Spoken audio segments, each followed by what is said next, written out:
బాలు మీనా దగ్గరికి వచ్చి మనోజ్ గాడు డబ్బు తేవడం వెనకాతల ఏదో పెద్ద రహస్యమే ఉండి ఉండాలి అని చెప్పేసైతే అంటూ ఉంటాడు. ఆ మాటలు వినగానే అక్కడ ఉన్న మీనా అయితే ఏమీ మాట్లాడకుండా మౌనంగా చూస్తూ ఉండిపోతుంది.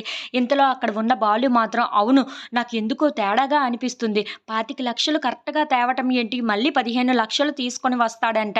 ఎలా తీసుకొని వస్తున్నాడో ఏంటో నాకు అదే అర్థం కావటం లేదు. ఇదేంటో త్వరగా తేల్చాలి అని చెప్పేసైతే అంటూ ఉంటాడు. ఆ మాటలు విని అక్కడ ఉన్న మీనా అయితే అవన్నీ ఎందుకండి, పదండి లోపలికి భోజనం చేద్దామని చెప్పేసైతే లోపలికి తీసుకొని వెళ్తూ ఉంటుంది. ఇంతలో అక్కడ ఉన్న మనోజ్ అయితే 25,00,000 తీసుకొని వచ్చేసాను కదా! ఇక 15,00,000 కదా కావాలి. ఆ 15,00,000 కూడా త్వరలోనే మీకు ఇచ్చేస్తాను అని చెప్పేసైతే వాళ్ళ నాన్నతో అంటూ ఉంటాడు.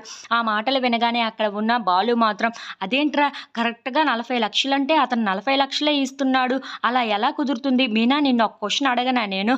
మీ అమ్మ నీకు డబ్బులు ఇవ్వాలి అంటే నీకిస్తుందా? నాకిస్తుందా? అని చెప్పేసైతే అడుగుతూ ఉంటాడు. ఆ మాటలకి అక్కడ ఉన్న మీనా నాకే ఇస్తుంది, మీకెందుకిస్తుంది అని చెప్పేసైతే అంటూ ఉంటుంది. ఇంతలో అక్కడ ఉన్న శృతిని చూసి మీ అమ్మ కూడా నీకు డబ్బులు ఇవ్వాలి అంటే వాడికి ఇస్తుందా? నీకు ఇస్తుందా శృతి? అని చెప్పేసైతే అడుగుతూ ఉంటాడు. ఆ మాటలకే అక్కడ ఉన్న శృతి అయితే నాకే ఇస్తుంది, అతనికెందుకు ఇస్తుంది అని చెప్పేసైతే అంటూ ఉంటుంది. ఆ మాటలు విని అక్కడ ఉన్న బాలు అయితే కరెక్ట్‌గా చెప్పారు మీ ఇద్దరు. ఇప్పుడు చూడండి, రోహిణి వాళ్ళ అమ్మ, వాళ్ళ నాన్న ఎవరైనా ఉంటే రోహిణి వాళ్ళ అకౌంట్‌లో వెయ్యాలి. అంతేకాని ఇలా ముక్కు, మొహం తెలియని వాడికి మనోజ్ అకౌంట్‌లో వేయడం ఏంటి అని చెప్పేసైతే అంటూ ఉంటాడు. ఆ మాటలు వినగానే అక్కడ ఉన్న మనోజ్ అయితే ఒక్కసారిగా షాక్ అయిపోతూ ఉంటాడు.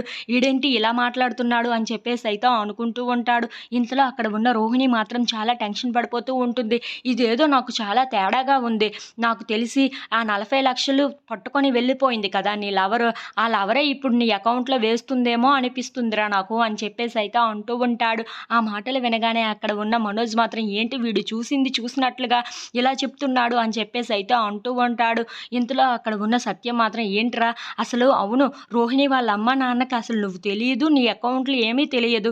అలాంటప్పుడు వాళ్ళెందుకు వేస్తారు అని చెప్పేసైతే మనోజ్‌ని కూర్చొని పెట్టి మరి క్వెషన్స్ అడుగుతూ ఉంటారు. If you like this video please like, share and subscribe.